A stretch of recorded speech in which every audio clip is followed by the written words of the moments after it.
started. Thank you. Thank you, a disembodied voice, for that announcement.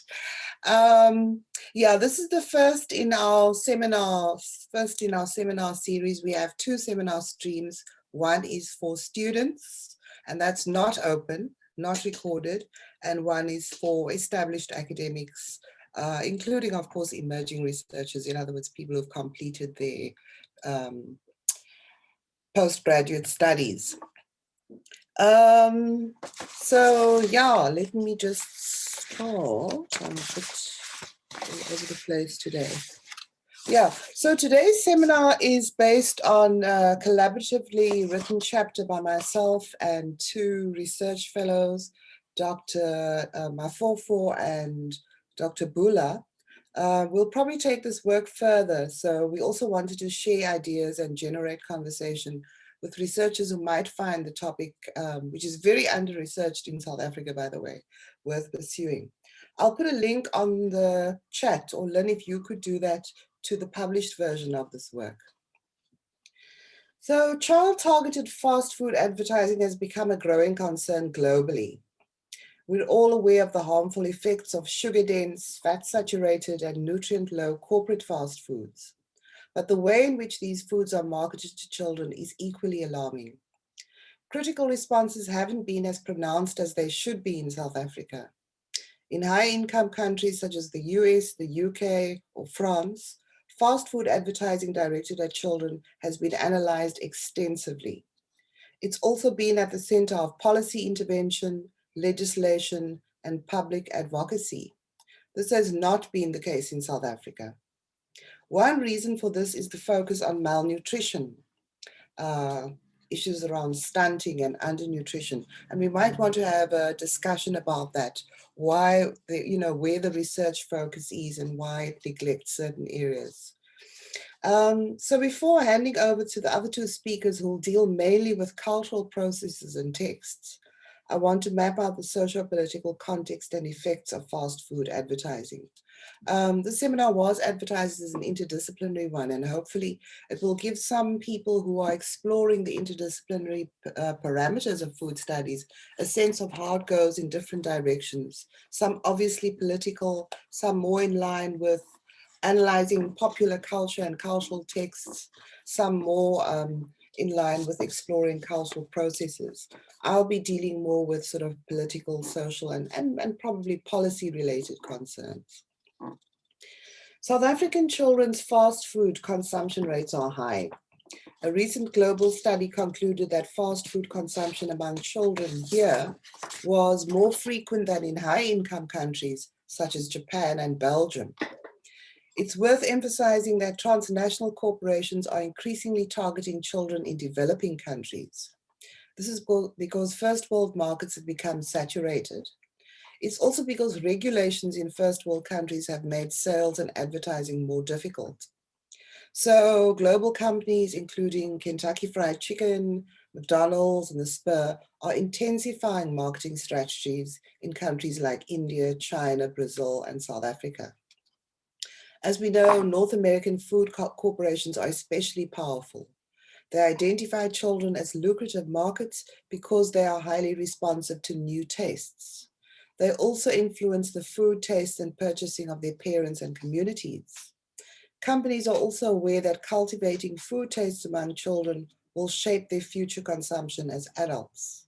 Like children in other parts of the world, therefore, South African children are instrumentalized as consumers of unhealthy foods in order for corporations to generate massive profits. Research has shown that the corporate fast food industry spends millions daily in marketing unhealthy foods to children.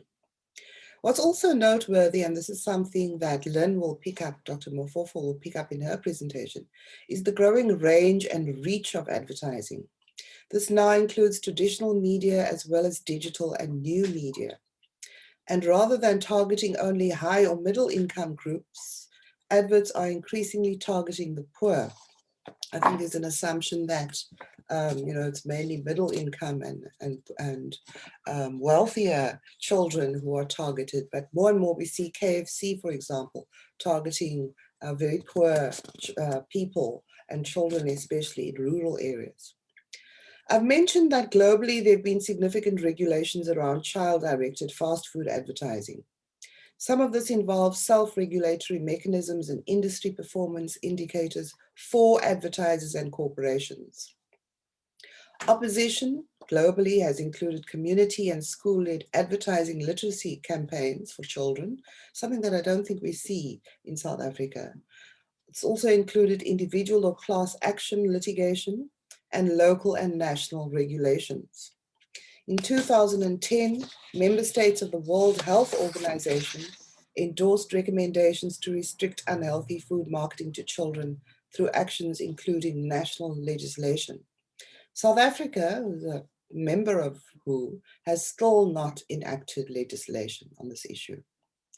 Considering the scale of advertising, media coverage, public awareness, and research in South Africa have been very limited. The small pool of academic research has focused mainly on televised adverts and also very, very superficially. There's been very little recent work on actual adverts and children's responses. And as Lynn will show, and as Sheetal will also show, the way that adverts work to persuade children is incredibly complex and also, of course, deeply sinister. In contrast, fast food companies have invested enormous amounts into research for effective marketing. As one researcher puts it, and I'm quoting her here, companies employ child psychologists and cultural anthropologists. They review academic literature. They send experts into homes, study children's drawings, dreams, and fantasy lives, and apply the findings to ads and product designs. It's definitely not surprising that both McDonald's and KFC donated food to needy South Africans during the country's lockdown response to COVID-19. Philanthropic marketing is designed to increase the popularity and growth of fast food companies. And we see this with KFC, which is always, for example, promoting, arranging campaigns to support children's education or children's sport. These companies market themselves as generous supporters of families and communities, offering choices in a world where all individuals, including children, seem to be free to make them. Yet they actively restrict children's scope to make healthy, age-appropriate, and informed choices. In other words, they distort the seemingly progressive idea that children should have the rights and freedom to make choices by elevating the fantasy of fast food as the site of pleasure, comfort, fun, and freedom for children. And then we'll speak about this. Children require both the right to freedom and the right to guided development. Fast food advertising compromises their health, exploits their consumer status, and manipulates their behavior. It therefore demands multiple coordinated responses. A legislative route would be guided by the best interests of the child as a principle enshrined in the South African Constitution. South Africa seemed ready to meet the WHO's call for state action when it introduced amendments to its Foods, Cosmetics and Disinfectants Act in 2014. The Department of Health's proposed R429 regulations aim to prohibit the advertising of unhealthy food to children. Since the draft regulations have still not become law, the delayed legislation says a lot about whose agendas often dominate in the passing of legislation. I think we can assume that the big food industry, and we know this, plays a very big role in shaping policy and legislation, in fact, in South Africa. I was told recently by Laurie Lake of UCT's Children's Institute that the Department of Communications and Digital Technology has just invited submissions for responding to a white paper regulating children's exposure to fast food and alcohol advertising. She thought that students interested in this area might want to examine the various submissions and pursue a kind of discourse analysis. I think this would be fascinating and important work, to see how the right to free speech would be used by advertisers, for example, and how this might totally undermine the well-being of children. and again, of course, reveal how the seemingly democratic principle of all groups having the right to freedom of expression almost always involving drowning out the rights of those who are socially and economically marginalized. But the political challenges posed by harmful advertising also require us to look beyond legislation and regulation. At present, the regulation of advertising to children in South Africa relies mainly on industries and marketers' self-monitoring. Because their primary goal is to make profits through lucrative child markets, they can't be relied on to address children's needs and rights. As Sheetal will show, children's lively interest in food rituals, tastes, and novelty has helped to make child-targeted fast food advertising so effective. This interest, though, can be channeled in empowering ways. For example, through encouraging children's decision-making, curiosity, and independence around healthy cooking and eating. I've read and watched programs about children in French schools, for example, and how these encourage children's food tastes and interests in very different ways from, for example, American or British schools, which actually serve children horrible, very unhealthy meals. The promotion of enticing and healthy food growing and preparation in schools, communities, or homes could help counter the way that fast food advertising captures children's imaginations in relation to food. Avenues for critical public discussion through the print or social media, campaigns by communities or parents groups, and increasing policy, academic, and media research are further ways of driving public and civic action. Such action would allow legislation and self-regulation to be complemented by a more sustainable intersectoral strategy for confronting the current crisis. But what I want to end off here, and what remains fundamentally important, is that responses will always be affected by the economic and political power of dominant interest groups, by the big food industry, by the big transnational corporations like KFC and McDonald's, and of course by the availability of resources among the majority of South Africans. For many South Africans, healthy food resources are not available or accessible, while paradoxically, fast foods are becoming increasingly cheap and available. The proliferation of the fast food outlets in this country is just something else, especially in the rural areas. The inaccessibility of healthy alternatives, as well as the limited time, means, and support mechanisms for encouraging healthy eating, can severely undermine responses to unethical advertising. So any substantive solutions to fast food advertising would need to confront the exploitative nature of the food system as a whole. While fast food advertising warrants careful critical scrutiny, it must also be connected to the broader economic system that controls how and what people eat. And I'll stop there. Thank you for listening. I thought that we could take a few quick comments, but my sense is that we should rather move straight on to the next speaker, because it is actually, one project and one presentation. What do the other presenters feel? What do people feel? I think we should chip in because we have the data. Okay, all right. So who's next? Is it Sheetal or? I am. Okay. All right. Okay, so to continue from where Prof. Lewis has left, that's really the overview of the whole paper, but I come in with the actual data in terms of the adverts that we use to make sense of this whole story. So I had prepared the adverts. Instead of describing too much, I want you to see. So I'm going to share. They're just few minutes or seconds. I'll stop sharing this one.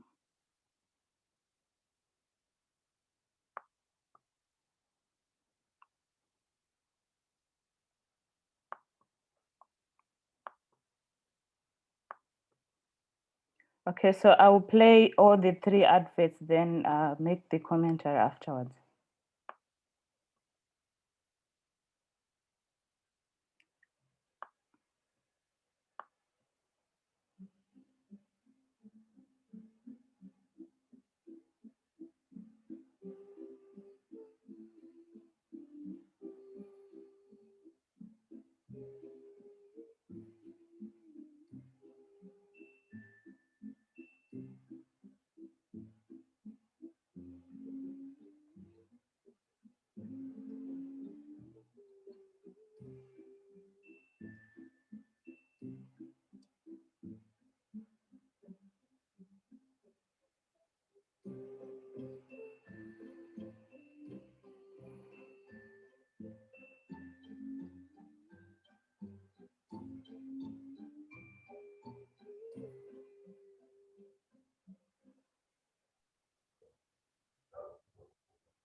Yeah.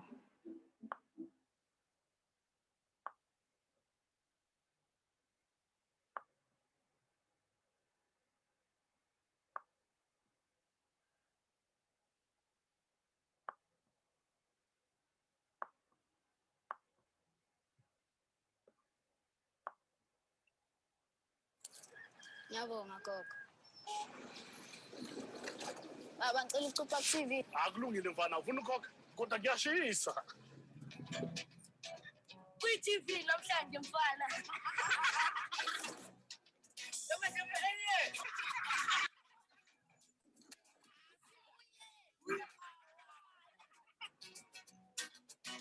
Bafana. Bheka kudlalani ku-TV. Ayilena manalo. Yebo madoda. Get a quarter pounder with cheese meal for only 29 Rand 90. A small price to pay to sit at the men's table. For an extra 10 Rand, add a chicken McNugget starter or Sunday dessert.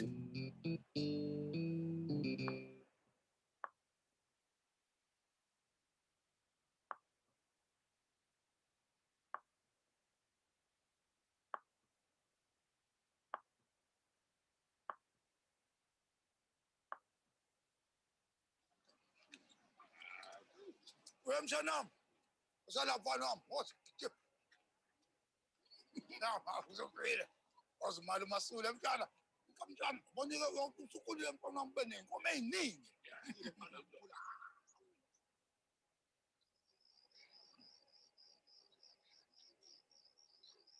Wemshanam. Shanam osala. Olimasule mntana. So bane inkomo eziningi ke masukulile mfana.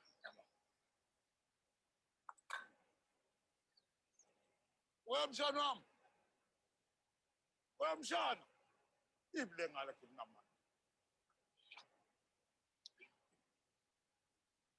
Wemfana mncane. Wemfana, lo mfana amadoda. Oh. Ukukhula kunzima. Abantu bangenza imfuduko yabo.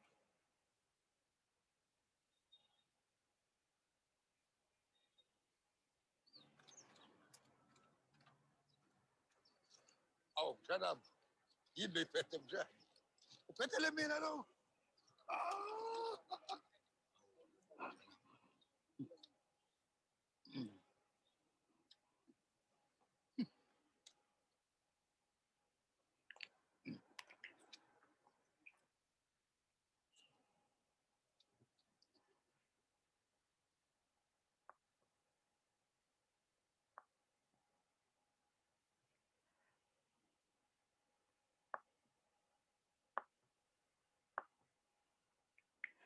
Okay, so those are the three adverts that I'll take you through. And so for the first one, I tried to show them in that order. Which we are trying to actually answer the question, how does advertising manipulate children? And as Wu states, the impact of advertising on children results from their level of exposure and from its persuasive techniques. So the adverts that we are going to analyze in this presentation are actually powerful in terms of fitting into that criteria. And looking at the first one, manipulating children through promises of home is actually the main theme that advert shows, if you have been reading the semiotics there. And so many fast foods adverts use fantasies of home to mold children's perception of food. For example, that Moments of Loving campaign advert that you saw with the girl and the father, it tells a story of a young girl sharing loving moments with her father from early childhood to adulthood. The emotional power of this advert comes from the intimacy of these shared moments at McDonald's, not at home. So the intensity of these moments is enhanced by the fact that the two do not speak in the semiotics that we are shown, but emotions are rather conveyed by their expressions through written notes to one another. And the advert emphasizes how the corporation, McDonald in this case, is actually an integral part of the child's journey to adulthood. With the parents there or the adult there, the McDonald's corporate actually opens up the space for the interaction to happen in that regard in the name of selling foods. So these adverts actually would also make this kind of interaction part of the valued memories of the child, and would likely lead to the long-term brand loyalty in future. So the advert actually exploits children's element needs for parental love and home by positioning itself as a fast food, um, and open up that space for to centrally fulfill the needs that we could see there that are not verbalized but are acted out whilst eating McDonald's. Okay, then the next, that's a glimpse there of that analysis, but we actually look at all those semiotics and try to make sense of what is happening there based on what Prof. Luis has already highlighted. Then the second one with the school child in uniform. This one, we interpreted it as promoting valued identities as well, where it tells a story of a school child who chooses an uncomfortable cheap seat in a taxi where the engine is, for those that have been to taxis, in Texas, I mean. So he sits on that seat to save money to buy the quarter pounder with cheese meal at McDonald's. And the advert concludes with him showing off to his friends. He's showing off the McDonald's meal to friends that are only able to afford ice cream. Okay, and he doesn't sit with his friends, but rather joins the men or the adult men eating burgers, which is regarded as the real meal according to that food that he has managed to buy. So in this case, the child is actually portrayed as an enterprising agent of change. He is obviously poor, as you could see from the beginning. The granny is giving him money for tax, and he's rather keeping it for the food. So by buying and displaying or eating at McDonald's food, it becomes a means through which the boy acquires a valued, gendered, and class identity, or identities in that regard, separately, whichever way you look at them. And his school friends' maturity is shown through eating ice cream and actually not being able to afford to buy what this child has saved for.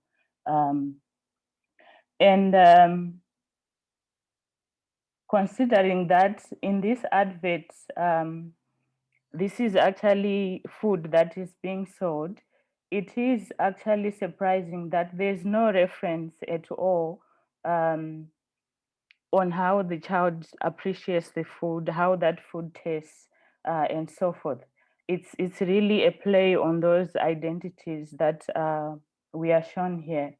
So in this case, we look at McDonald's as a fast food shop that is actually promoting certain identities. Apart from selling food, there's more that is coming in with the consumption of its food, and also of selling and positioning its food in South Africa. The last advert is that one of KFC. And in this case, we take the theme exploiting children's rights to decision making. Of course, all those other adverts are kind of playing that exploitation, but it's quite revealing and in the KFC adverts. As we know, KFC is the largest fast food chain in South Africa, and it has so many shops in different demographics that other food advertisers, like maybe that McDonald's or other fast foods, tend to neglect. KFC is the popular one. So in this advert, the tag there, the main clip of the child in there is saying, "There's nothing more annoying than having your head used as a napkin by our elders, or by your elders, so to speak." And we could see it repeatedly done. So the boy decided to change that, and he does that by buying KFC, as you have seen. So in here we say the advert is set in such a raw context where this poorly dressed boy interacts with his stereotypically traditional grandfather. It's just not the normal kind of grandfather, because we don't know them as doing that, but the advert is showing us something else. And this is a company that is from the offshore. And we tend to wonder, where was this happening? Because we are actually the consumers in this regard. But in any case, so after eating, the old man routinely wipes his hands on the boy's shaved head, and he's obviously frustrated by this, and that leads him to go and buy KFC. And also in that advert, it shows a story stops the grandfather from wiping his hands um, on the boy's head. And that advert specifically has two troubling messages, or what we have tagged as troubling messages. The first one implies that the poor rural South African child has the resources to purchase fast food spontaneously. And consequently, it completely obscures how poverty compromises many South African children's food choices, and also running away from the stereotyped traditional values, because what is happening there, it looks like it's tradition, part of the tradition, what the grandfather was doing, and the child doesn't like that. So KFC comes in as the rescuer. Also, the advert plays on the KFC slogan, the finger licking good. In its story of how a rural child transforms the eating habits of a traditional patriarchy, is number one, obviously, on selling this food. But this crude popularizing of children's urges and right to participate in decision making has been used to serve the profit-making interests of many companies, KFC also included in this case.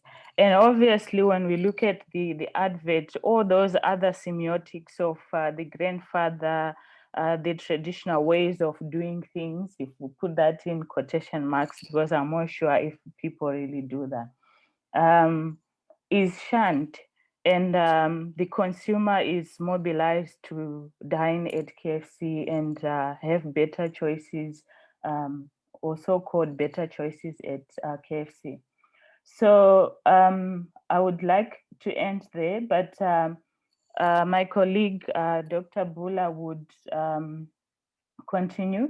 And the other question also she'll be trying to answer is, what are the effects of these advertising or adverts on children's tastes and eating habits? And as KFC's example particularly shows, adverts often define children's as the active shapers of their own and others' food tastes. And Dr. Bhoola would show us more in the actual context where people live, not necessarily the adverts as I've been unpacking, not the media, but the actual interaction with food in the community. Over to you, Dr. Bhoola. Thank you, and morning, everybody, and thank you for being here. So my contributive section towards this paper primarily was focused on my sample study. And here I looked at 5 to 8-year-olds that were in middle class income bracket homes, and I had interviews with the parents. Now, interestingly enough, it was during a time where in the middle of the COVID-19 pandemic and lockdown. I think doing this kind of research had its pros and cons. Firstly, of course, there were, difficulties in terms of having one-to-one personal interviews with these study participants. And of course, having a telephonic interview does also at times alter the kind of response you would receive. Interviews were a bit shorter, they were less in-depth. And coming from an anthropological background, I would have preferred a very in-depth discussion. But nevertheless, at the same time, this topic was quite fitting and appropriate because these parents of these 5 to 8-year-olds actually experienced emotional outcries and setbacks in their homes when, if you look at the level 5 lockdown phase, where we, as South African citizens, we could not purchase any fast foods whatsoever. All restaurants, all eateries, and all takeaway places were closed.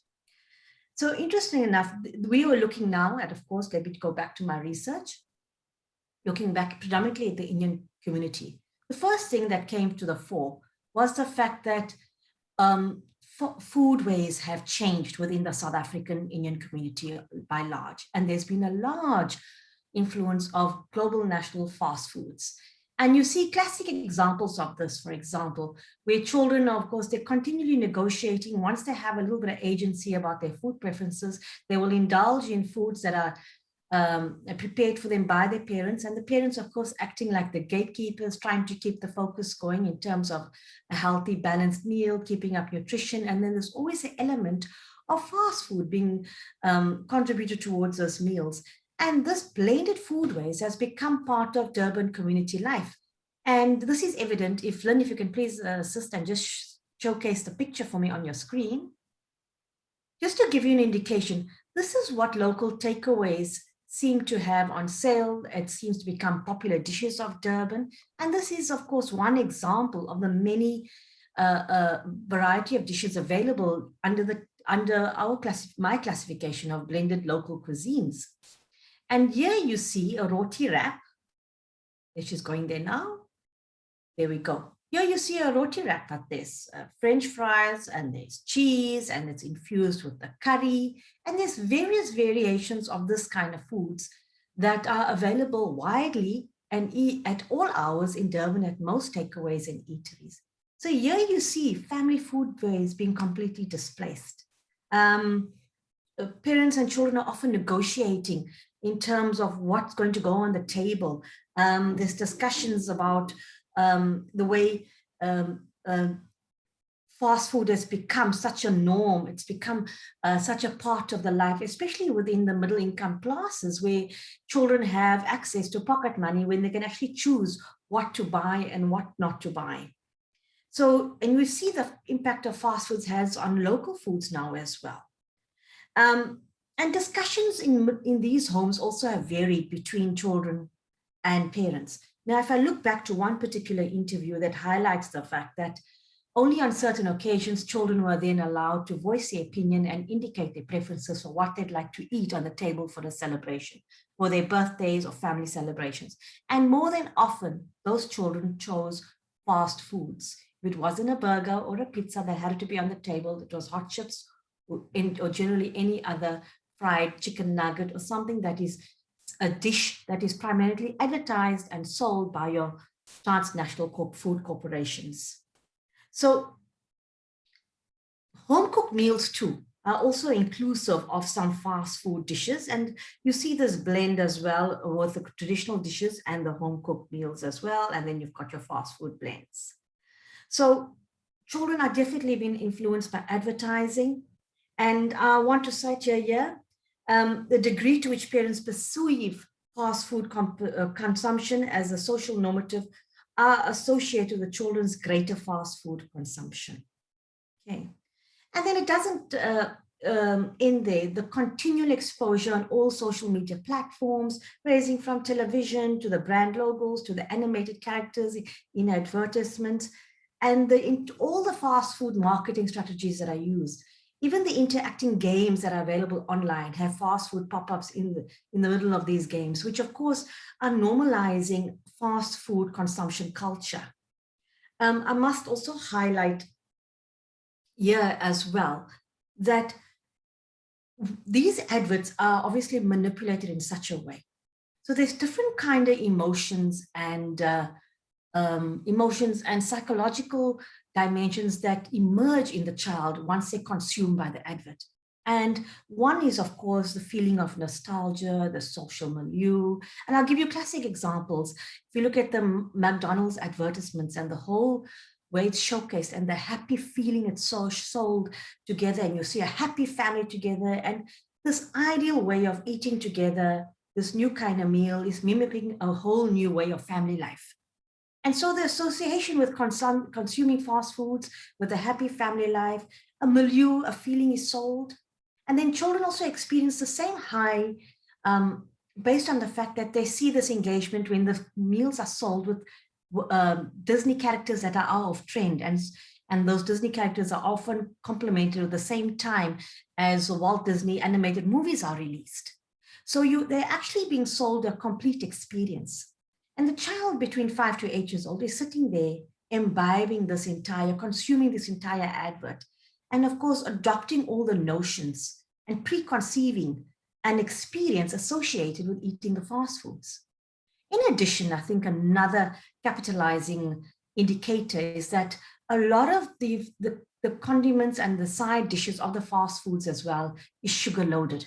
If you look at the side sauces like the barbecue sauce, if you look at the drinks, then you can have a sweet Oreo McFlurry. Yeah, and all these sweet things also added extras that actually are very good at actually saying to the kid, you know what, hey, I'm a good meal, I'm a good meal, becoming more and more appealing to the kids.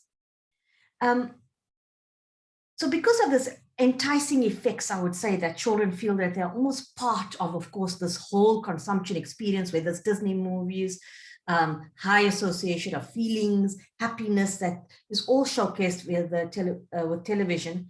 So interviews confirmed that these kids definitely have feelings of longing and excitement when it comes to fast food consumption. And there's a lot of enthusiasm and a lot of excitement, and that's all demonstrated in the adverts, and is also replicated at home with the home behavior with these kids between 5 and 8 years old.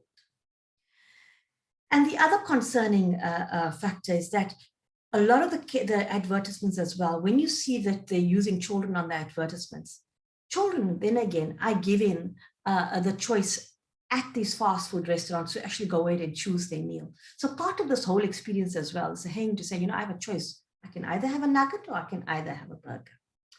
And I just want to touch on the fact that, on the concept of pester power, where children have influence over adults. And this does impact the food choices that parents make in their homes for their families. We also can't ignore the fact that parents were challenged during lockdown, where they said, you know what, a lot of them were at home. Because they were home-based, they weren't commuting on a daily basis. They had the time that they could basically now invest in home cooking and home preparing nutritious meals, whereas before the 8 to 5 lifestyle, spending time on the road and the traffic, commuting, you know, it was an option to obviously purchase something and bring home for the family. So when it came down to actually producing a home cooked meal on a daily basis during the level 5 lockdown phases, they noticed, of course, there was a different palate at home, and the preference wasn't always for home cooked meals, but rather a preference for fast foods, which wasn't easily available for them to purchase during those times. So here you see a long-term impact and a long-term effect of the way the palates of children have changed, their personal food preferences have changed. And there's enough evidence to support the fact that healthy eating normative practices once they're instilled in a child, they normally continue through adulthood. And I think this is where the advertisers have been very persuasive and very impactful and influential in making sure that they're targeting children, because then you know they've got consumers for life. Developing a preference for a fast food meal at a young age will persist and continue in their adult life and later parts of life as well. So the study, I think, has been very effective. I think for almost every family, its relevance has been twofold, not only in terms of South African legislature's perspective, but in terms of people, diets, combating malnutrition, nutrition-related diseases in South Africa, and a look at one of the core reasons as to why, for example, fast food consumption is very high in South Africa. So that was my contribution towards the entire paper. And I also just want to comment on the fact that one of the interesting comments that came out of the interviews was the fact that fast food consumption has also become a part or a form of socialization, entertainment, and it carries on towards teenage years, carries on in adult life. It's become a practice of more than people of all ages within varying communities, and not just within my sample study as well. So of course, MNCs are definitely, creating lucrative means to ensure that there are always consumers to consume the fast foods. Thank you. Is there anyone that would like to ask anything? I see that there's been some very lively interaction on the chat, and I wonder if I can't rather just ask the first 3 people in the chat to just summarize their questions, and then we take chunks of 3. I think, Jonathan, yours was the first. I think, Ayanda, yours was a comment. Very interesting comment. Yeah. I think a very interesting comment, especially in the analysis of that advert. Jonathan, just do you want to quickly summarize your question? We'll take 3. Hi, Desiree. Thanks. My video is off because I'm struggling with a little bit of a cold today, so excuse me for that. Fine. No, that's fine. Yeah, so thank you so much. Like I said in the chat, for a very inspiring and stimulating session. The question that I had was just about the tools used in the analysis of advertising texts. This for me was central. I mean, my primary focus as a biblical New Testament scholar working at the intersection of gender initially looks at these very textual analytical tools. And so I was wondering, I heard that Dr. Mafofo mentioned semiotics in a presentation. But could you say something more about the specific theories and methods used for analyzing the advertising text in particular? And then my second little observation in the chat was more just a comment. So yeah, I said that I was really intrigued by some of the data coming from the advertisements. The little moments don't have to cost a lot. It's a small price to pay. One day you'll have many cows. And so just an observation that I made was that it seems that the quality of life is measured in quantitative monetary terms. And I was wondering if you guys made a similar observation. Something else that I'm always intrigued by, especially coming from McDonald's adverts, is this quantitative use of language again, or discourse again, a Big Mac meal. So focusing here on the largeness of the meal that costs such a little. So yeah, just the one question and then that little observation. Thank you. Thanks, Jonathan, for some very interesting responses. Then another question from Laurie. Do you want to just summarize that, Laurie, if you're still here? I think, from my side, it's very clear from the work that you've done, the way in which children are being explicitly targeted by big food and the marketing industry that creates and crafts these incredible adverts. And I was very struck. I actually went and I watched some of the McDonald's adverts that you've talked about today, and the ways in which they really do tie fast food to every single moment of celebration in children's lives, from the birthdays to the matric dance to whatever your fantasy is as a young person, of belonging, of joy, of celebration. Fast food is an intimate part of that, and it's so sugar coated. Not only does it taste good, it's designed to taste good and for you to want more and more, but it's wrapped in all these fantasies.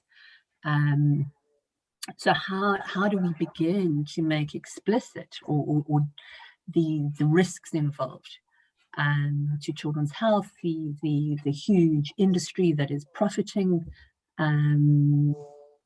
from children as an emerging market? How do we make not just decision makers in government, but the general public more attuned to these dynamics? How do we make it visible when it all looks so beautiful, so seductive? So that was, for me, the question. Thanks, Laurie. I think, Limbo, that is more of a comment, or do you want to rephrase it as a question? Then we can take 3 questions. I think it's no.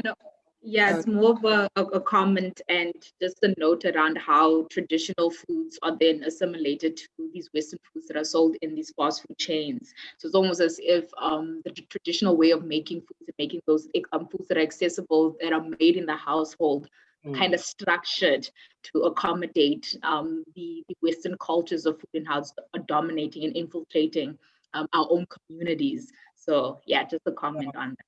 Yeah. I think it's interesting that Sheetal's, a lot of Sheetal's research actually shows how so-called traditional foods are actively disparaged in many of the adverts. That's boring. That's a subtext very often. Tobani, food being connected to status and social experience, very connected, I think, to Jonathan's question.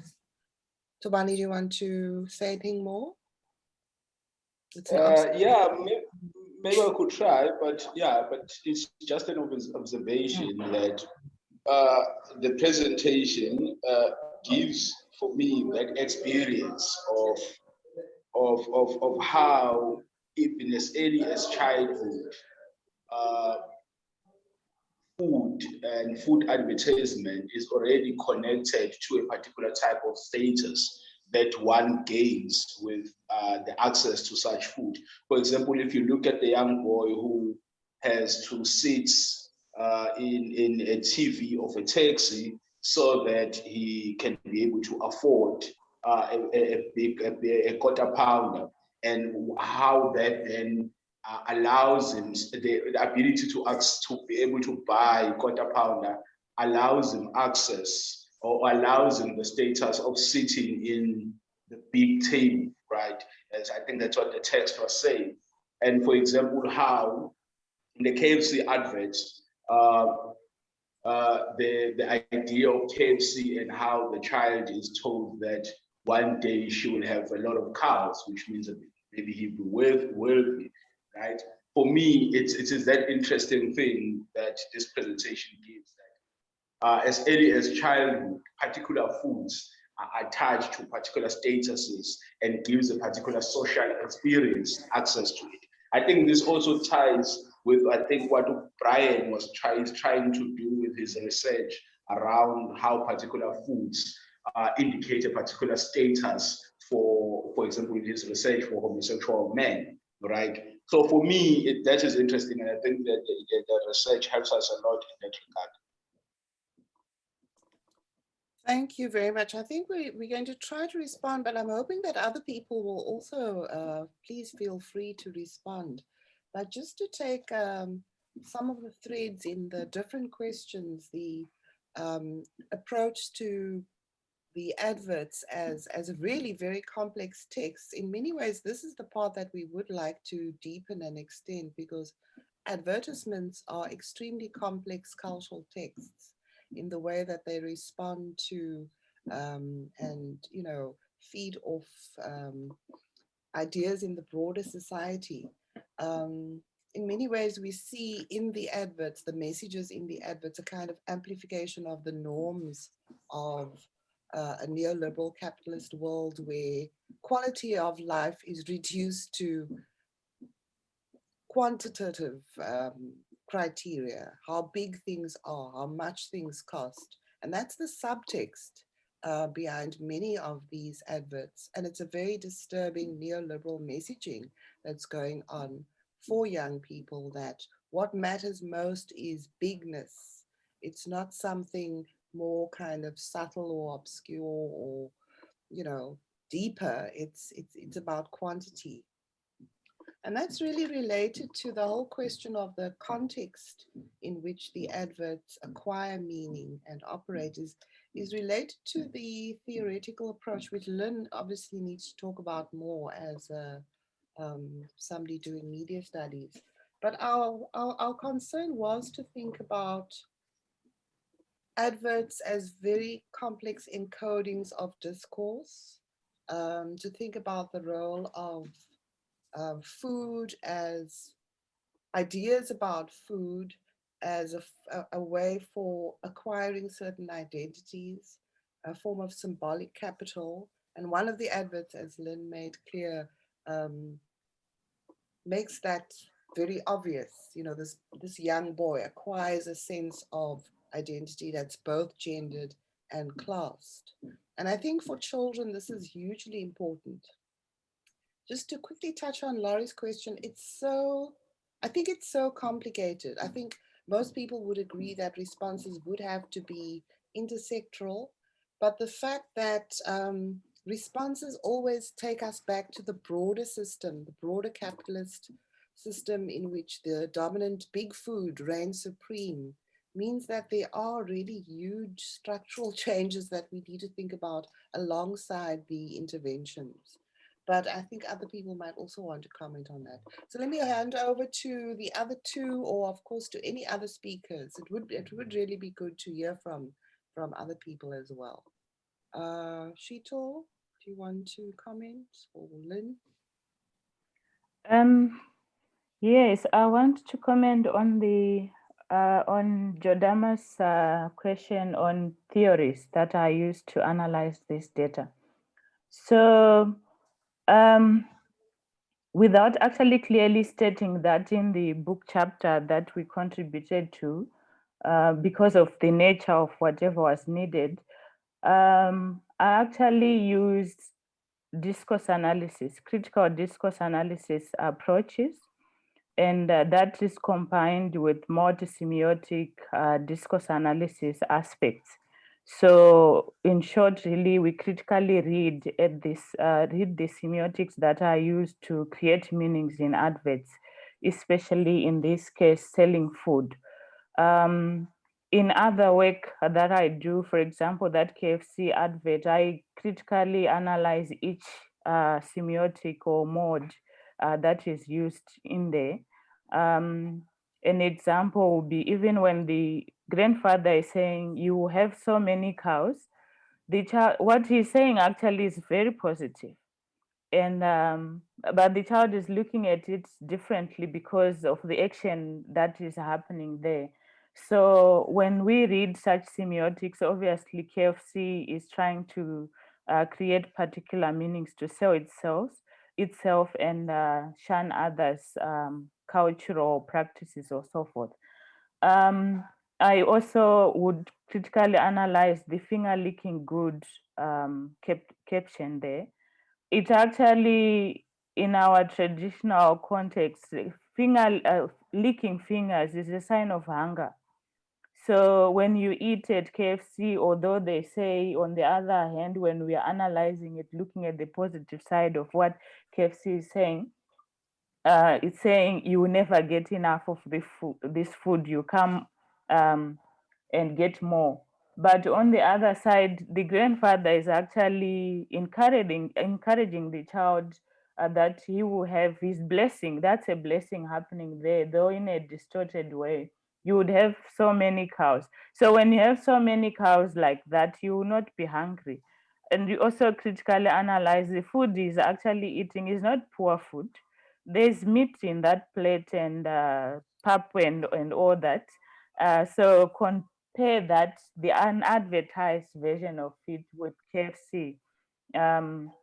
Yeah, so in short, really, we read those semiotics using critical discourse analysis. And in semiotics theories, we have like, you know, especially in the mobile semiotics there, we look at remediation, resemiotization, which actually maps how those semiotics are taken from one context to another and getting certain meanings that will be different in other contexts and so forth. So yeah, that's my answer to the theories there. Then on Lori Lake's question, of course, there are so many ways that we could tap into this to respond. As a pushback, I think you did well. I would put this on my head, Laurie, and say this was one way of the pushback, this book that you co-edited.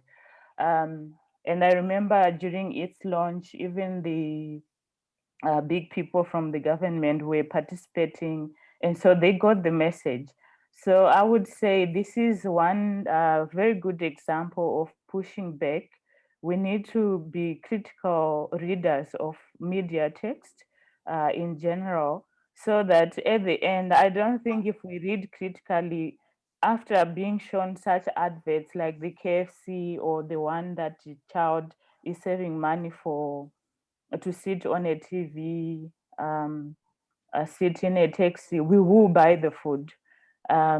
So encouraging also people to read, especially parents, because they are the adults in that regard when they sit watching TV or when the child is preferring KFC over a home meal. One can encourage to read those semiotics differently. Yeah, over to you, Dr. Bhoola. Hi, everybody. You know, analyzing the adverts, I just also wanted to bring us just forward as a point of discussion. If we've noticed also all the multinational corporates like KFCs and McDonald's, they've also culturalized accordingly around the world. In South Africa, for instance, they've incorporated pap as a side dish. In India, for instance, the McDonald's there has a paneer. I don't know if everybody knows what paneer is. It's a cream cheese Indian delicacy that's normally consumed in a curry and seen as a type of a source of protein, similar to something like tofu. They've now got that kind of burger for sale. They've had it there, I think, for the last 15 years, if I'm not mistaken. So by them actually blending foods as well on this level is actually making sure that their target audience is so huge. The fact that KFC is sold with pap, it actually will appeal to someone that's got a traditional palate. So here you're talking about the capacity and outreach of these adverts, not just targeting children, targeting people of all ages and all groups and all ethnicities. So you see this is very powerful, firstly. And I think people generally have underestimated the impact of the way their cultures and their traditional foods preferences and their consumption patterns or foodways have been incorporated by these MNCs. So what's it telling us? It's actually telling us that this is a huge force, number one.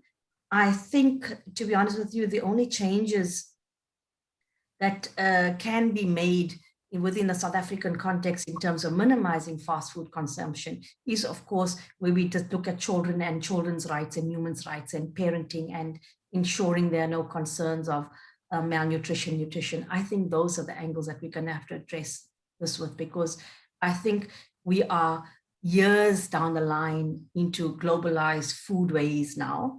And it's become habit, it's become preference, it's become palatable, it's become enjoyable, and a whole other experiences that children experience, and it's become part of our lifestyle. I don't know if anybody wants to say anything. I see that there are quite a few comments, and I also see a hand from Carla. maybe I could just kind of build up on this. How do we respond? My sense also from two of the comments is just the sense of outrage, when we pay attention carefully to these messages. And I think we've been so brainwashed and conditioned into not really looking carefully at advertising, and just how complicated and persuasive and powerful it is. And the advertising literacy campaigns that seem to be getting off the ground in certain parts of the world are really crucial, especially in a context like South Africa. I think in the developing world, where the big corporations have almost free reign, they go crazy. They have, they dump all the junk is dumped here, and the advertising that goes with it. So I think some kind of holistic way of generating a form of critical food literacy, which includes an understanding of how food advertising works and how the global food regimes work. And I think that touches on two of the comments about just how offensive one of those adverts are. And I can totally relate to that feeling of outrage. Vasu, do you want to just say your question? And I think also Carla and then Anyona. So we have three. Vasu.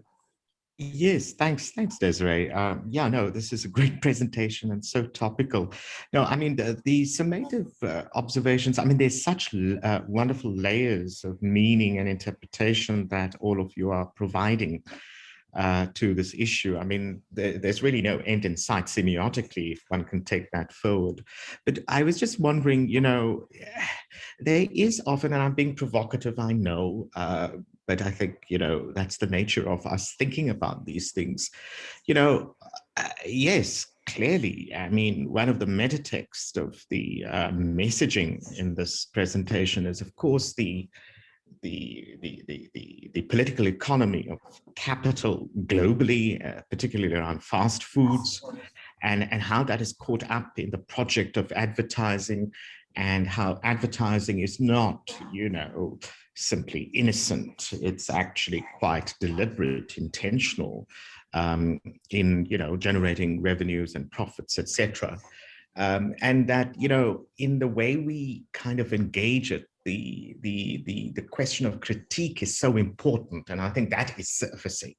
But also, outrage is significant because it's often so downplayed, the emotional and feeling and the way meanings are generated, not just simply in terms of food, but how it is constructed, packaged, delivered, distributed, circulated, all of those sort of things. So what am I asking or saying? I mean, have you guys thought about the question also that comes through in the presentation of how ingredients are either used or abused in the packaging of food, and what that supposedly also tells us in this notion of a balanced diet, irrespective of, how tasty the food is. And finally, also in terms of advertising and its behavior and the lovely examples, finger licking good, as Lynn was saying, is not just simply a meaning of, in my estimation, of hunger. Yes, it's semiotically one, but it's also desire and taste. And desire is central, I think, in food, as well as in advertising, because that's what it's ultimately working on, creating the desire that you could potentially be satisfied with this, albeit temporary, but it, and of course, with fast foods, we know it's heavily loaded, not only in sugar, but in salt. So therefore, it's wonderful, perfect accompaniment food-wise is often, to a large extent, a lovely fizzy drink.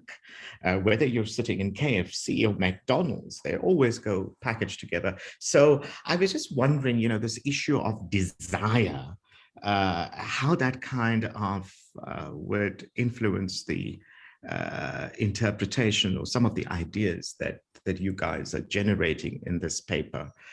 in relation to the broader questions that you're picking up at the political economy level as well, and how we also, interestingly, challenge the perspectives of nutritionists in some ways. I think, Vasu, just if I can come in here, I think when you look at desire, there's so many elements from my perspective and from a cultural anthropologist perspective. Desire is also associated with the various representations that are culturally experienced and felt and preserved through food. So these kind of foods that are now merged and are becoming and are making history with us and are becoming patterns on a daily basis and become more than habits that are incorporated into our lifestyles. It's a new shape. So I would say that that the desire for those flavors, for those tastes, the experience of, for example, the desire to experience eating the blended dish. So that's one perspective of the role that desire can play. And then, of course, so I think in everybody's homes, I think there's always going to be, when putting a meal together, there's going to be the nutritional element, the traditional element, the desirable element, and then the palatable element. I don't know if I'm making sense. Yes. No, indeed. Sorry, there's no clear-cut definitive response, but yeah, no, absolutely. Thanks, Sheetal. I think that's interesting, but I really think Vasu's provocation, which is about how we think about desire when we are engaging with cultural texts without necessarily kind of reinforcing a positive frame, which says this is healthy and that's not healthy. This is good and that's not good, which is very often the approach to fast food advertising in sort of public health. How does one open up questions about the norms that are established even in seemingly very ethically okay public health messages? Because even the notion of obesity and what is overweight, can be problematized. So I think that the other reason why I think this topic is so fascinating is that it opens up huge ethical and political questions. And it's a huge challenge for transdisciplinary work, because I think the cultural studies approach would be kind of more inclined to unravel these layers and talk about desire. And then, there'd be another pull where one has to say, well, actually, what's happening to real people? What's happening to real people is really dangerous. But I think that was more of a provocation, and I think a very, very useful one. Thanks, Vasu. And I don't know if anybody else wants to pick up on it, but there have been two hands, Anyona, and actually Carla's hand was up first. Carla, are you still there? Hello, yes, I am. No, very, very much. Thank you to everyone for the very lovely and interesting and presentations. I have a couple of comments, and then I have a question for Sheetal. The first thing, and Lynn, you alluded to this, and I appreciated that, is just this, the kind of very clearly gendered engagements, both here in terms of all of these adverts that at their core have consumption. So you essentially have a father who's buying the space and time for his daughter.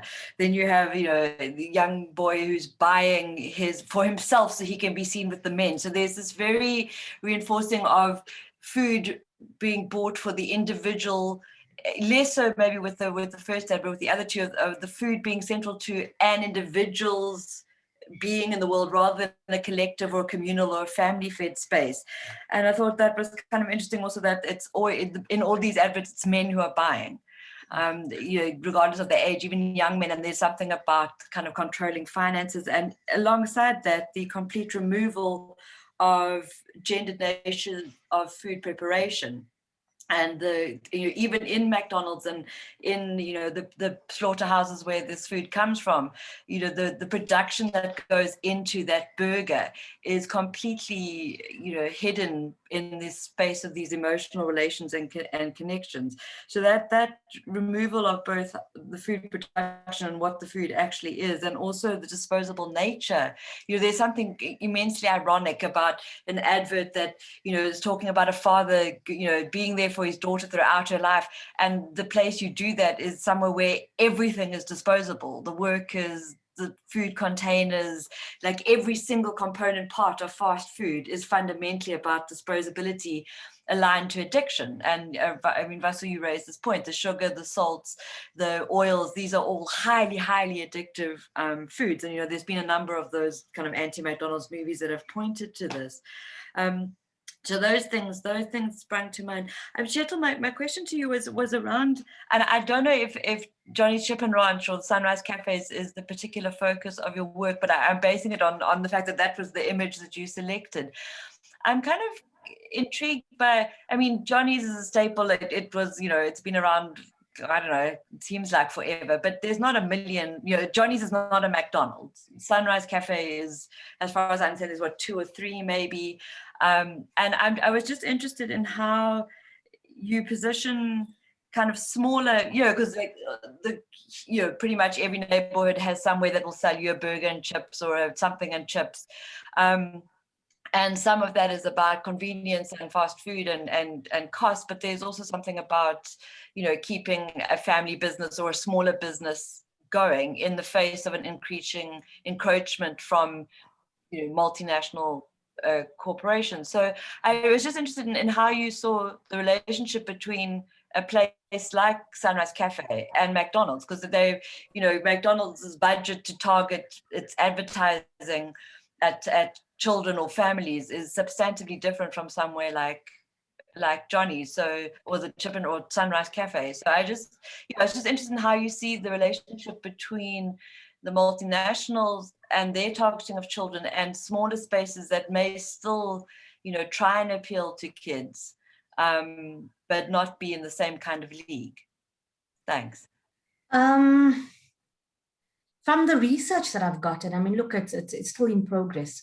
What I learned is the fact that this kind of blended at the moment, momentarily, is primarily being targeted at middle-aged group people and people of all classes. Even in the various Durban northern areas, for instance, you've got takeaways and eateries that do all these blended fast food variations of blended meals. In terms of, I also think that these eateries have a different target altogether, and I think it's a maturer target where people want these flavors of spice and have different palatable preferences and are not fully always sold for a McDonald's. But I also tend to believe that when adults are also consuming McDonald's because it's a one-stop, one-shop, one-meal buy to please their children, because their children now have agency, their kids have agency on that particular meal setting. So it becomes a family event. I'm not so sure that these blended dish, for example, just this roti wrap that you see here, that a family of 5 will order 5 roti wraps when you go to the local eateries. They would then rather order the local eateries version or burger or something as closest as possible to the MNC's foods. Yeah, aggressive. Thank you. Okay. Maybe I could also just quickly say, though, that this advert was not chosen to analyze, just the corporate fast food advertising. That was really the focus. That this advert, I think, Sheetal, you chose this to illustrate how within communities, there's been more and more of a focus on sort of cultural fusion and the incorporation of. I don't know, Carly, if that also. No, I was just interested because it is an interesting tension, because there's the qualities of health and good food and all those tensions. And then these spaces of, I'm clear I would absolutely ram my car into McDonald's, but I might be less cautious about ramming anything into the local. Absolutely. Yes. Yeah. And Sorry to say, but and you know what, and it surfaced during the interviews because I had to make, because of the lockdown and limitations on social contact, I made 2 or 3 phone calls to my study participants. And it did come out that, if they decide to buy a roti wrap, it's just one. And so you see there again, the prevalence of the MNCs in. I personally think it is important to distinguish between fast food generally and corporate fast food. And I think that's probably what most of us are saying. Yeah. Thank you. And you've been wanting to say something for a while. Yes, thanks, Prof. Yeah, I think, like the others have said, I think the paper is very interesting and very insightful. I just have a few comments. One, I think I'm concerned about how you always see, the advertisements of fast foods everywhere, and yet we don't get the chance. I'm talking about now the people on the ground, Africans. They don't get the chance to also tell their stories and talk about how the traditional foods are good and healthy. And then the other thing about these advertisements is that you can see that they are very patronizing, they are very shallow, and also harmful. And if I can also add to what I've forgotten the name of the one of the previous people, said. I think it's Jonathan. I think in addition to using critical discourse analysis, perhaps Lynn would also look at interpersonal metafunction, appraisal, and affect, just to show, to dig deeper and show how, the adverts are just being shallow, and how perhaps they look at only, or how they dwell on superficial things as class, status, which have also been mentioned, and also perhaps, improving relationships as opposed to, being enriching in terms of health, because I think that it should be the main thing about food, like how does it add to our well-being? Because at the end of the day, you find that these fast foods are not healthy. And I like how, for instance, Sheetal has mentioned, how she's gone on to even talk about Indian foods. I think, and that goes back to what I've already said, that now it's a challenge that each of us now should go back to the roots and also tell our traditional stories from our context. And the other thing, I think, I don't want to sound pessimistic, but I want to say that I think we have a big battle on our hands, because, and we should make sure that this battle is not only fought on the level of, on the esoteric level, academics and the government, the policy, because I'm very sure that all those politicians will just engage people in runarounds, because they also benefit from these, transnational companies, that are here to make profits. So I'm thinking that perhaps, again, in addition to that, the sensitization that we are engaging in as activist researchers, we should ensure that it also reaches the ground, and then we empower the people on the ground. For instance, again, if you look at how now we are worried about how children are being advertised to food, things like those, we should also think about the adults, so that even if, the advertisement that is targeting children is fault, what about the adults? So should the advertisement just, stick to the adults? And if so, obviously then the children will be socialized to be buying those same foods that the adults are buying. And then lastly, look at things like alcohol. They normally indicate they are, harmful, to your health. But, what about the fast foods? Is that how perhaps they should also, should they be forced perhaps to go that way? And I think someone mentioned that, we should try now to go to the ingredients and like Sheetal said, talk about each of the ingredients in those foods. And like, for instance, some foods have a lot of sugar, and now break down and show how those are harmful, because now if we are not careful, I'm thinking that, with this modernization and globalization, which is very insidious, if we are not careful, then everything that we have is going to be captured, including our health and our lives. Thank you. Thanks, Anyola. I'm wondering whether Laurie wants to respond to some of your comments, because she's been working very squarely around monitoring and, just doing research around interventions, especially sort of policy and legislation. I think it's Ayanda that pointed out that our president has shares in McDonald's. So, I mean, that just confirms what you've said, which is that, what is the legislation really going to do? At the same time, can we say, well, legislation simply doesn't matter? So, Laurie, I don't know if you would like to respond to that. And then I see that there's a hand from Nirmala.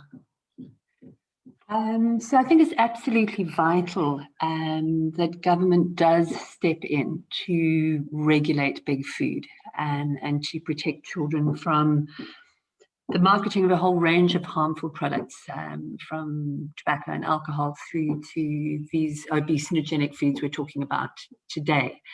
And that's been very clearly recognized by the UN Committee on the Rights of the Child. So there's a general comment to that effect. There's also a general comment to protect children from harmful marketing in the digital world, so looking at online advertising and marketing. And there's talk about developing an optional protocol. So there's a very clear commitment being signaled internationally by the UN.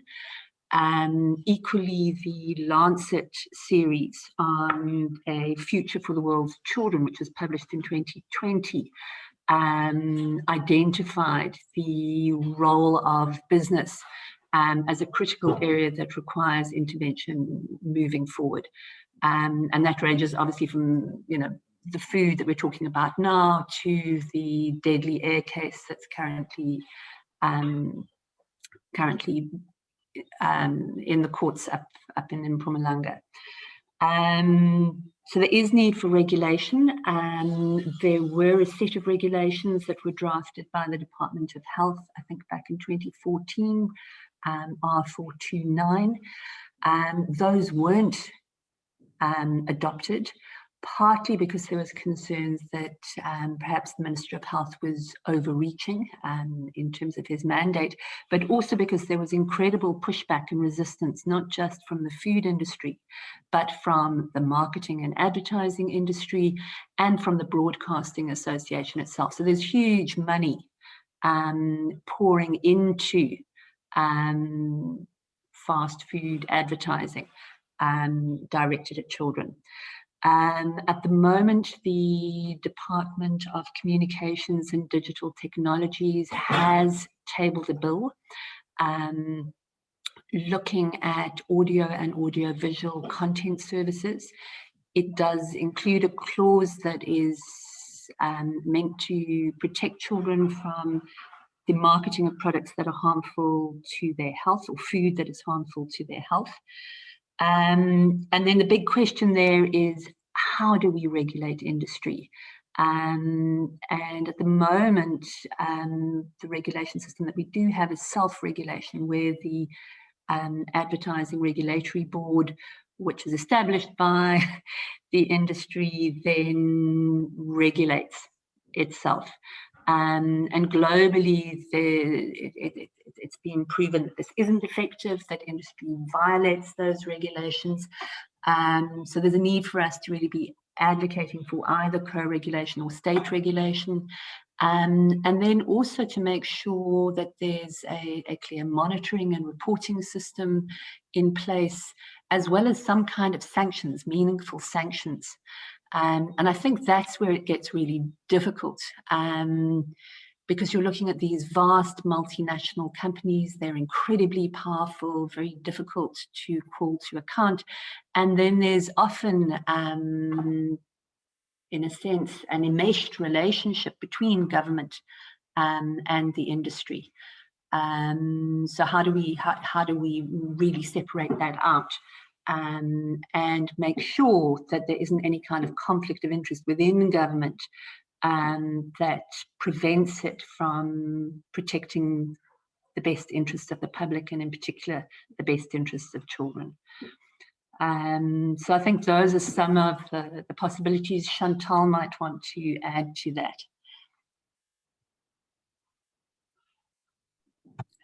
I just realized that Carla's just a note about the president. Sorry, he did make his money from mining at McDonald's, but sold his shares in 2016.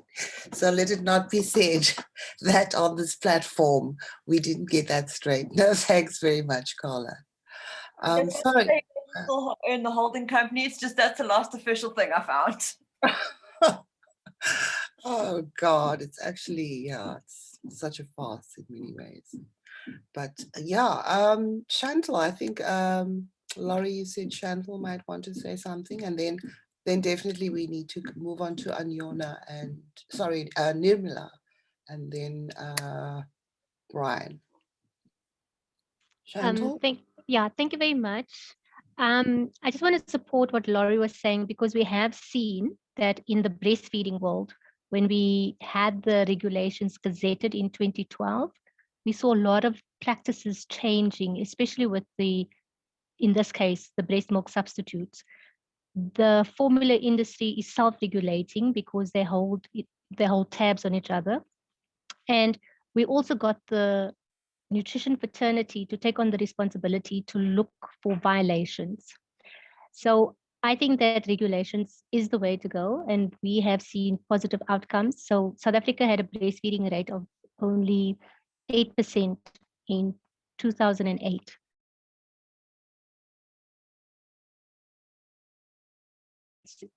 Exclusive breastfeeding rates improved to 32%. And we would like to think that it was the regulations that helped us. So I'm all for regulating and supporting regulations that protect children.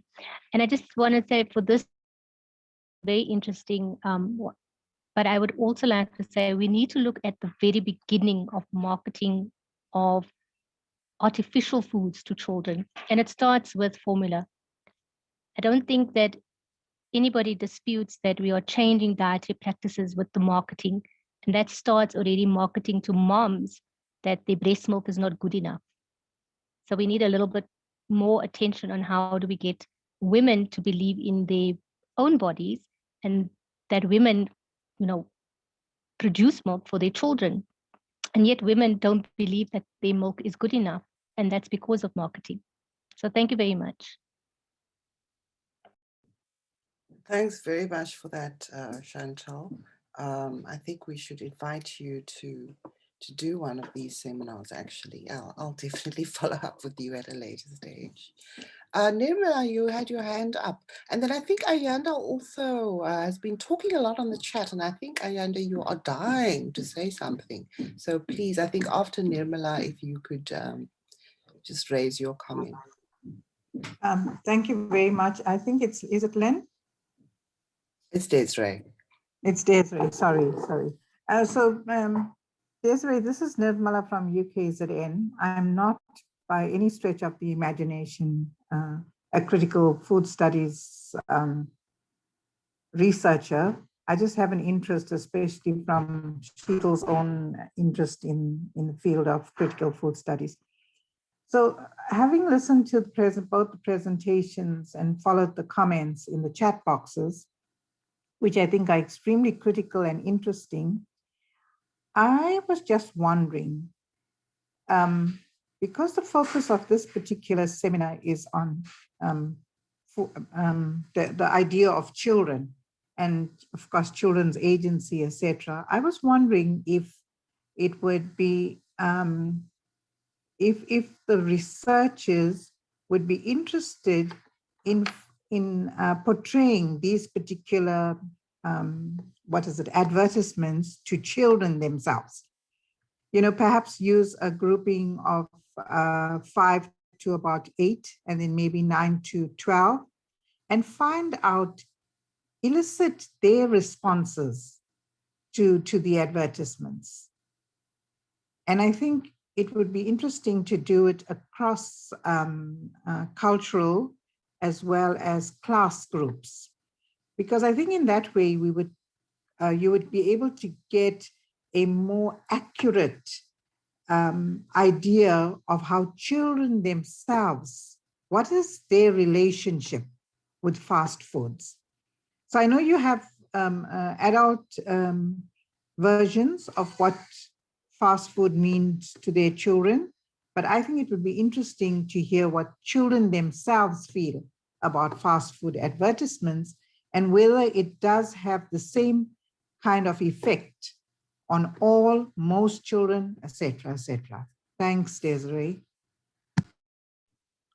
Thanks, Bhoola. I'm not an anthropologist. Sheetal is. I don't usually work with human subjects at all, but my sense is that there's such ethical problems with working with children.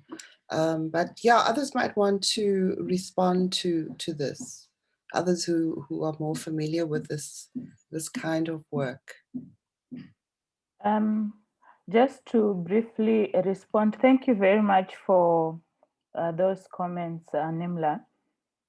I would say, for example, the KFC advert, instead of actually targeting children, I have used that as a stimulus text to ask older people, actually they are students now at university, but the time the advert was quite popular on TV or what, they were young.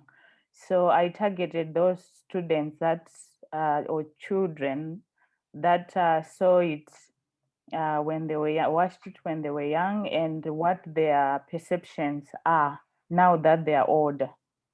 To try and gauge, this status building, these identities, and the consumption practices that they have on fast food. So although not with younger children, because of also those ethical concerns, and also the fact that maybe anthropologically it would make more sense and get more time to really follow up. I concentrated on the easily accessible people at university level. So yeah, thank you for raising that up. It's a very important question. Are there any other responses? I think, actually trying to get an understanding of what children's food tastes are, it's such a huge challenge.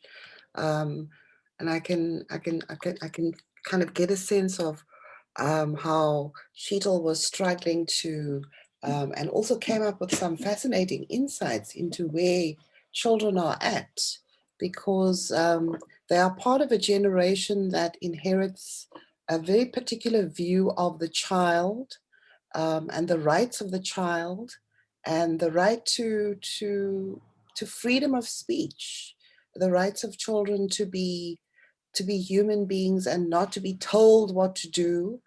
Yet at the same time, this makes them very vulnerable. Children are also just so imaginative and inventive, and I think food is an amazing source for them to fantasize, to make meanings, possibly even more than adults. So I think it is a huge challenge, and it's probably an area that's been seriously under-researched. I mean, my initial comment was just sort of squeamishness around the ethics of working with children, but it certainly is an area, it certainly needs to be explored more. Are there any other comments on that? Yes, Prof, I have a comment. Hello? I'm not sure who's speaking. It's Ayanda. Oh, hi, Ayanda. I was wondering when you were going to speak. You've been chatting away. Please go for it. Yes, I've been having lots of engagement in the chat box. You know, the issue of children, where I'm working now, I'm working in the rural area of Molweni, and one of the big questions is how to introduce children. I find it fascinating that there's a lot of talk about children being curious and wanting to explore the different tastes and all of that. And one of the big questions that we are having is how to and when to introduce what we call hard foods to children. So the herbs and the different tastes, because it seems that children now don't have the palate for anything other than what is soft and easy to digest. And this is also why children are undernourished and then also develop overweight and obesity, because, you know, beyond a certain age, when you have not introduced these foods, it becomes more and more difficult for children to even want to try it. So I find it interesting that, you know, we are coming from the idea that children want to taste different things, whereas really in our experience, at least in this particular context, children are just eating easy food only, which of course makes them easy targets for processed food and also then later on for fast food, because it's just, you know, it's just easy, it's soft, and of course addictive because of all the extra salt and the extra sugar.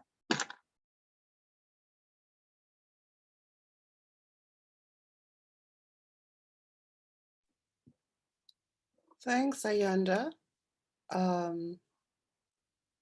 Anybody else want to comment who's been working more with children and food tastes? I suppose it also depends on age. Prof, can I just say something, please, quickly? Thank you. You know, sometimes I think that when it comes to children, as much as we really need to protect them, because as we all know, they are the future. I think that their agency is a bit, can I say, problematic, because how much do we know? How much do children know? So how much freedom should they be given to decide what is good, and who should decide what is good for them? Because I remember, for instance, when I was growing up, I grew in the village, and you know, in the village, all the food is just, you know, straight from the farm. And where I come from, there is very little genetically modified food. But I think now with this, you know, insidious, influence from outside, now I think they are beginning to introduce genetically modified food at home. Anyway, then the food was very fresh and from the farm. But there was something that was very refreshing in my thoughts about such foods as bread, because it's bought from the shop. So we used to eat bread once in a long while. And I would always prefer bread to such things as avocados, pineapples, and pumpkins, which came straight from the farm. And I think that time my parents were always forcing me to be eating those foods. So I'm thinking then, if I were given a choice, I would have always gone for such things as fat cooks and bread, which were to me new and exotic and you know, intriguing, but yet they were not very healthy. So my question is, you know, the agency of the children, how should we go about it? Thank you. Yes, I think that you've probably touched on what many of the marketers would play on, which is the sort of distorting the idea that children have rights. You know, we should be able to market to them. After all, they are not passive, they are free agents. But as you point out, this is This is a very problematic idea. As people were talking, I was just thinking about how, especially you now, I was thinking about how strong one builds memories around food as a child. I mean, my memories of certain feelings and thoughts and experiences are so strongly linked to food. And it is very scary that the corporate fast food industry is tapping into this in such a powerful way. Yeah, Brian, you wanted to say something? Are you still around?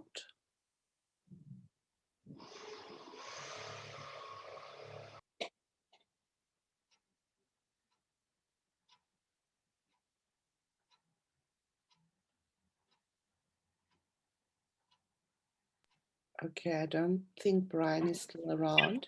Is there anybody Yes, else? I'm around. I'm around. I'm around.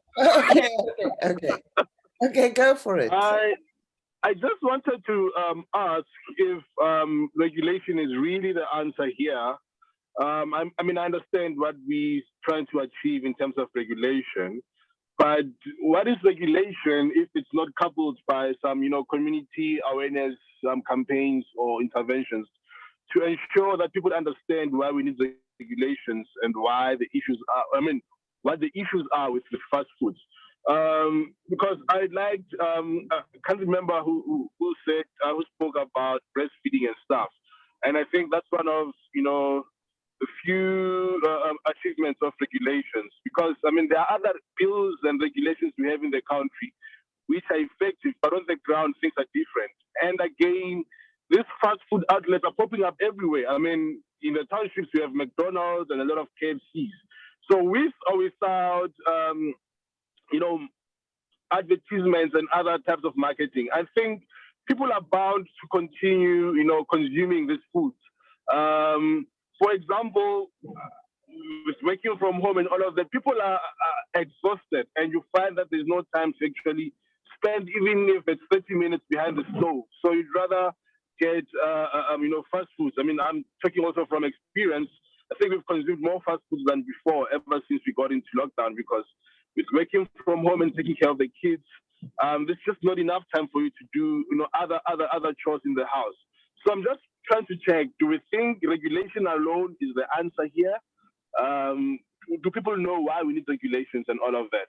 And another comment, I think what I found interesting with the advertisement is that they center around men. So it's men who are buying this food. And also the boy who's saving money to buy a quarter pounder deluxe is doing that to also, I think there's a tag in the advert that speaks about how this boy can now afford to sit on the men's table. So what do these ads tell us about men? And I think from my personal experience, it's mostly men who would buy, fast foods, because I think women are more nurturing, and they would, not all women, for that, sorry for generalizing, but you find that it's more women who are nurturing and who would actually cook for their children or for their families. And then, men who would rather go and buy something because, number one, they don't know how to cook, or they think cooking is a chore that they will not even engage in. So I think we also need to look into the gender dynamics of these advertisements and these consumption habits. Thank you. Thanks, Brian. I think that also amplifies other people's comments about how certain identities are being reinforced at the same time that they seem, we're living in an environment where certain injustices and forms of discrimination are actively opposed, yet at the same time, advertising is reinforcing the most conservative and problematic identities. But I think Nokutula is in somewhere on the same page as you, and you've written quite a lot in the chat. Nokutula, do you want to just summarize what you've said or take it further?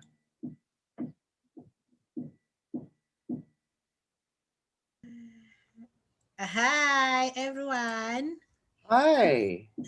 Yeah, no, just about what I've written on the chat, particularly about marketing and advertisement, because these big transnational organizations are seen as untouchable, and I doubt that, like Brian is saying, I doubt that they will ever be regulated, because the very same government depends on the sponsorship for these leagues, the soccer leagues, and everything that they need to be sponsored by these big companies, and very little is considered in terms of the damage that they are causing, like Coca-Cola, you know. And they are clever in their advertisements, because they'll never say Coca-Cola does this, it has got this and this and this.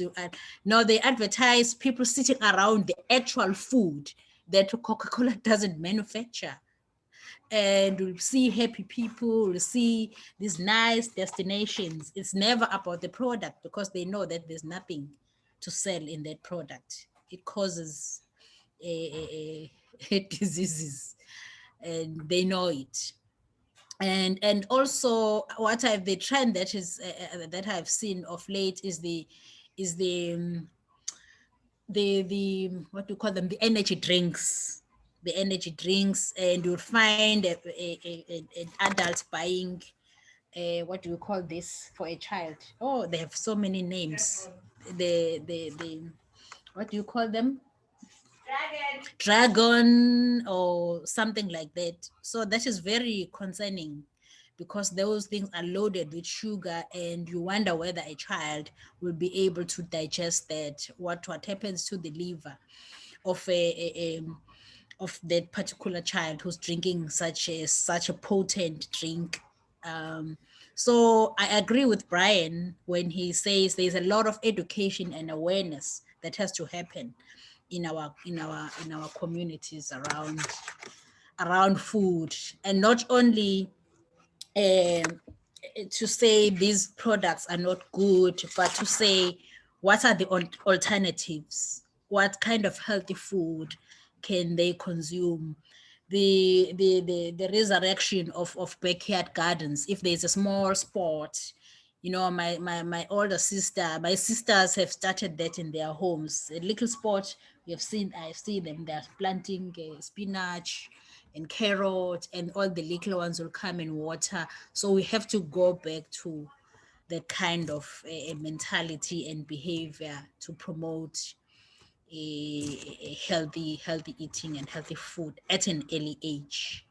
Breastfeeding, young mothers see it as fashionable not to breastfeed, because they want to maintain their what do you call them, with their so that their boobies don't sag. I have a direct experience where in the family, a teenage mother wouldn't breastfeed because her friends at school have told her not to do so, because her breasts are going to, you know, sag. So she won't be able to look sexy, to have that nice cleavage. And she started feeding the baby a baby formula, which is expensive, which you know, the family could not afford, because she was being helped to raise this baby, and now someone has to buy extra formula and diapers and whatever else, and that formula is expensive. So there's a lot of awareness that has to happen, that now image and social status become primary, other than issues of nutrition across. If you see the KFC adverts, people being concerned about their figures, a child compromising, sitting on TV, that thing is hot and uncomfortable, and in exchange for you know, bragging to his friends that he can afford a KFC. And I also alluded to the issue of masculinities, how these false masculinities and power are manifested, that thinking that we come from the same socioeconomic background, but because these others can afford ice cream and I can afford KFC, 2 pieces of KFC, and I am rather superior than them. So those are the things, human relations and stuff. So yeah. I'll pause there. Thanks, Nokutula, for contributing to the debate. The debate continues, and I don't know whether actually Brian or Nokutula are saying that regulations are not, are not needed at all and will not do anything. I think they are pinpointing the limitations and how much else we also have to do. But I'm not sure if anybody wants to continue with this or maybe raise something else. We're almost ready to close. Lynn, Sheetal, any comments by way of closure? I think it would be a problem to close because this is such a huge topic and it opens up so many different strands related to policy research, public health, discourse analysis, the meanings of cultural texts. So, food for thought. Lynn and Sheetal? No, I think we covered quite a bit substantially in terms of the discussions that have come out of that. Yeah. I don't know if Lynn, you want to say something? Not much really, except to say thank you very much for everyone who has participated. You have made the debates more lively. But in terms of regulation, of course, it's not an overnight exercise, but I think it's possible. If we have been following on the chart, I actually tend to think the chapter where this book is published, together with all that work, is really a good start to talk about regulations, and they promise actually to follow up with it. And I think if people are on board, then even mobilization of community members, as Brian and Nokue suggesting, will be possible. So I think it's a start. Yeah. Yeah. Thanks very, very much, Lynn. I think we're going to return to issues around advertising and food branding and the complexities thereof. So I think a lot of some of the other conversation about the semiotics of adverts and so on will be raised again. Maybe I can also just thank everybody very much for your lively participation. I've really benefited from it a lot. And just to say that we will be having these monthly. The next seminar will be by Vasu Reddy and Lebo Moletsani. It'll be posted on the Critical Food Studies site. This seminar will also go onto our website, so if you want to direct anybody to it. Also, please think of contributing to the website, essays, opinion pieces, not painful scholarly articles, but the kinds of submissions that get people thinking and talking, and it's open access too. So please look out for the next seminar, which will be on the meanings of curry. I'm really looking forward to that. I can't remember the date, but we will send out the date. It will be next month. And of course, if anybody's interested in offering a seminar, please feel free to write to me and to Lynn. We don't have to only stick to one seminar a month, which we've scheduled for this year. Okay, any other final words, or shall we call it a day?